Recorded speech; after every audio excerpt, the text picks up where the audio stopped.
Hello mate, just a quick one, just going over the video that you sent me from Austria. Um, can't get into the stats or anything yet, as you said, there's not enough data to look at. We need to wait and get some trends and some patterns. So I've just popped it into an Excel spreadsheet that's just going to make it a little bit easier to look at, easier to input as well, which I'll probably send you. And that way it'll just sort of spit out for us some pie charts and graphs and bits and bobs that show your tendencies really easily visually, rather than having to tot them up and trying to work it all out. It'll do it really easily for us, which will be really useful. So I'll get on that. But just getting back to technique side of things, I just think well done for a start. Left hand side Austria compared to, I think it was Qatar, wasn't it?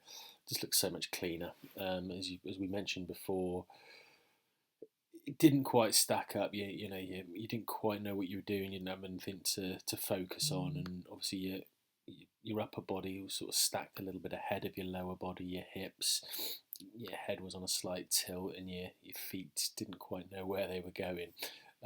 So what you've created over on the left hand side, but the work you've been doing, I think is really impressive. The symmetry you've created, like we said before, of going down from your right shoulder down towards your feet, your left shoulder down towards your feet. Everything just looks clean as a whistle.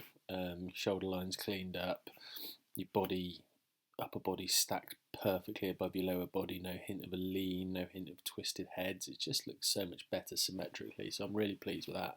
And I just think, as I mentioned before, you can't really do too much of this. I just think you're ingraining really good habits and setting some really good foundations to have some really good putting days moving forward, and minimise those bad days. I just think as soon as like you say, you can't do too much of it. As soon as this becomes second nature, and just reaffirming and re-ingraining these good habits over and over again, you're just building and building.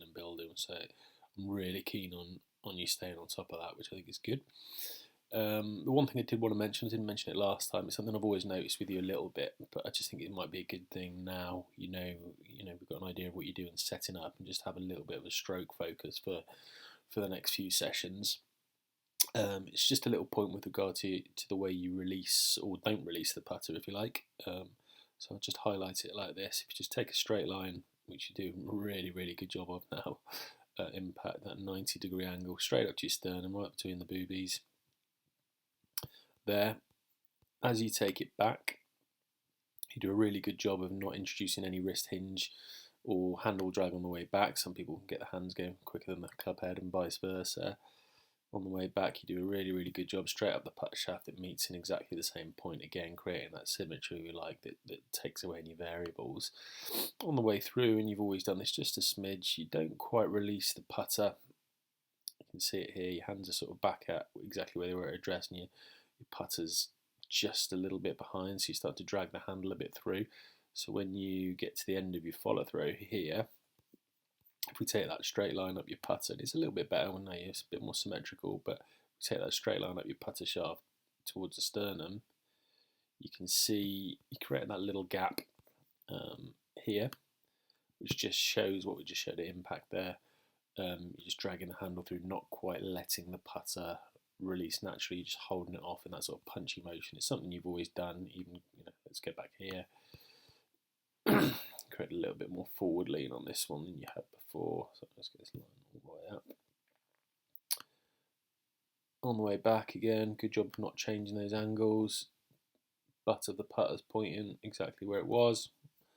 But on the way through, and I think you probably, bear in mind the way you stacked yourself before, I think you probably do it a bit more so over here, which you indeed do.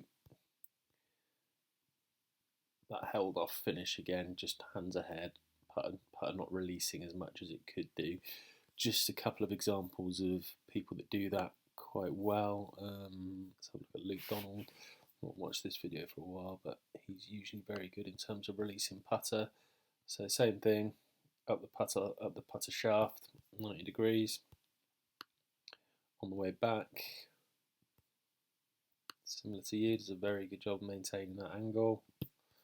On the way through, I would imagine you'll see with Luke, a little bit more release of the putter than you have, so creating that symmetry, arguably over release just a smidgen, but just highlights the point of what I'm talking about. There's no sense of that gap. If anything, he's over-released the putter. He's allowing that putter to swing rather than sort of holding it off and steering.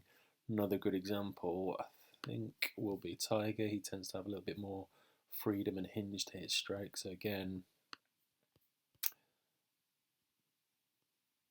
straight up the shaft line, on the way back, slightly longer putt actually, so you might see a little bit more hinge. Yeah, just a smidgen of hinge there. And then on the way through, yeah, you can see how freely that putter is allowed to just maintain its angle and even release a little bit, as opposed to what you create, as we said, with this little gap, this holding off motion. I don't want you to feel like you're flicking it, holding that off, releasing it. I want you to feel like the angles you're creating at address rather, just maintain throughout. You do, from address into the backswing, do a really good job maintaining that. I just want to feel, you might have to feel it's releasing a smidgen to get it not held off to start with, but I'd really like to see that symmetry either side of the ball, because it just controls loft better, and it also will potentially control your face rotation and face angle through the ball. If you're holding it off, there's a good chance you're having to shut the face